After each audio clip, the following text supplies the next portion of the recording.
गौर से देखिए इस ट्वीट को। दिल्ली तेरे बाप की भी नहीं है जो तू यहाँ मुख्यमंत्री बनकर बकवास कर रहा है। दिल्ली जनता की है और जनता ही तुझे तेरी माँ की कोख में वापस भिजवाएगी। हैशटैग कमीना कहीं का। अब दूसरा ट्वीट देखिए। केजरीवाल अपना जन्मदिन कभी नहीं मनाता।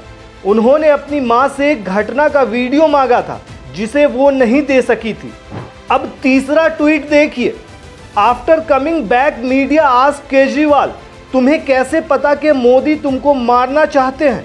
केजरीवाल, मैंने मोदी को बाजार से लाल हिट खरीदते देखा था। बधाई हो दिल्ली वालों, उज्जवल भविष्य की बधाई। दोस्तों, रणवीर इलाहाबादिया याद है आपको, और उसका मामला याद है किस वजह से जो एक इंडिया गॉट टैलेंट पे बैन लगाने की बात की जा रही थी, वो मामला पूरा क्या था? मतलब गाली गलौज का मामला था।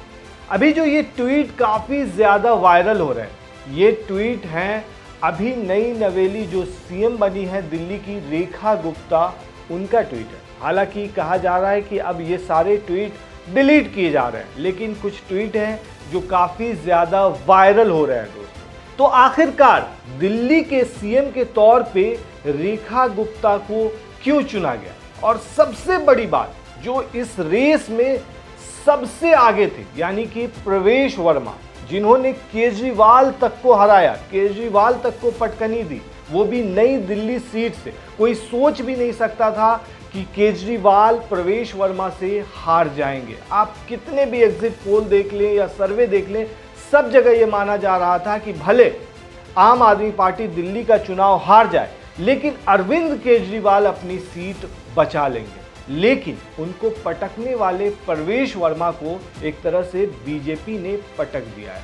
मतलब सीएम की रेस से वो बाहर हो गए, हालांकि उन्हें डिप्टी सीएम बनाया गया। तो चलिए आखिर ऐसा क्यों किया गया बीजेपी की तरफ से, इन्हीं सब चीजों पर गौर करते हैं। दोस्तों, दिल्ली में जब चुनावी बिगुल बज रहा था, तब केजरीवाल ने एक सवाल पूछा था, याद कीजिए, बीजेपी वालों तुम्हारा दूल्हा कौन?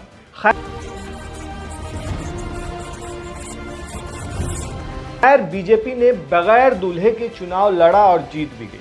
अब बीजेपी ने दूल्हे का तो नहीं बल्कि दुल्हन का अनाउंसमेंट कर दिया, वो है रेखा गुप्ता, यानी दिल्ली की नई सीएम। लेकिन इन सब के बीच एक नाम है प्रवेश वर्मा, जिसने केजरीवाल को ही पटक दिया था। 2013 में चुनाव जीतने के बाद 2025 में दिल्ली का विधानसभा चुनाव लड़ने के लिए उतरे और एक बार फिर जीत हासिल की। सीएम बनने की रेस में थे और कौन नहीं चाहेगा सीएम बनना भाई, लेकिन आला कमान का फरमान कुछ और ही आया।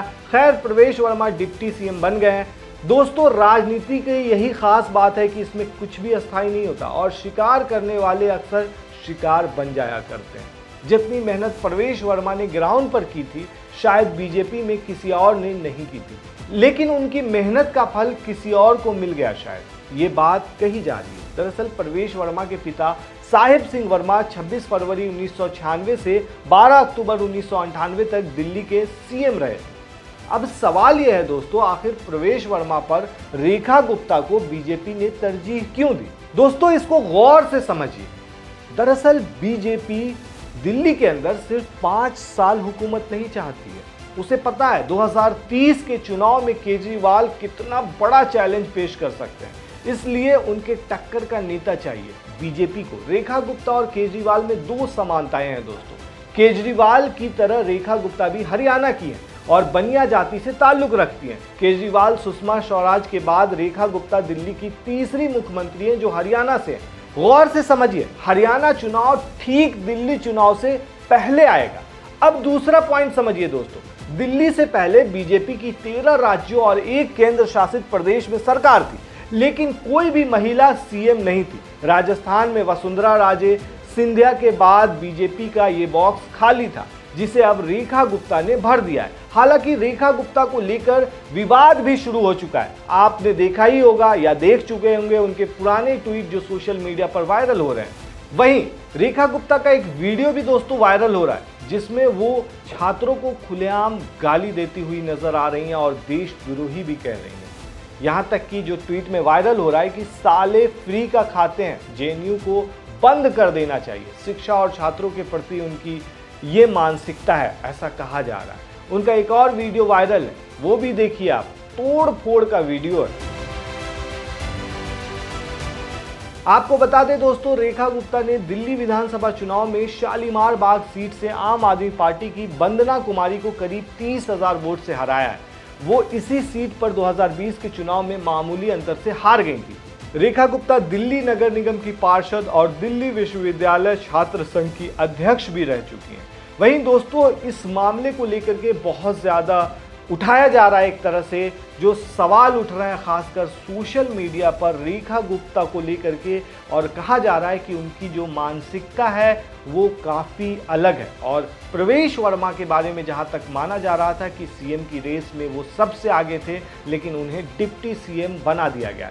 तो रेखा गुप्ता को अगर बीजेपी ने दिल्ली का सीएम बनाया है तो एक तरह से कहा जा रहा है, ये भी माना जा रहा है, मेन स्ट्रीम मीडिया में आप देखेंगे तो उनके बारे में बहुत सारे चीज़ें बताई जा रही है कि क्यों बनाया गया है और क्या सोच करके बीजेपी ने उनको दिल्ली की कमान दी है। तो कहीं ना कहीं इस मामले को लेकर के दो भागों में बटा हुआ नज़र आ रहा है। एक तरह से सोशल मीडिया स्ट्रीम पर आप देखेंगे तो दो भागों में लोग बटे हुए नज़र आ रहे हैं। एक भाग का कहना है कि बहुत अच्छा किया महिला सशक्तिकरण के नाम पर, और एक तरह से प्रवेश वर्मा को जो टिकट नहीं मिला है उस पर लोगों का ये कहना है कि जो एलिगेशन लगता रहा है कि वंशवाद को बढ़ाने की बीजेपी की पर जो एलिगेशन लगते थे वो नहीं लगेंगे, क्योंकि उनके पिता सीएम रह चुके थे दिल्ली के।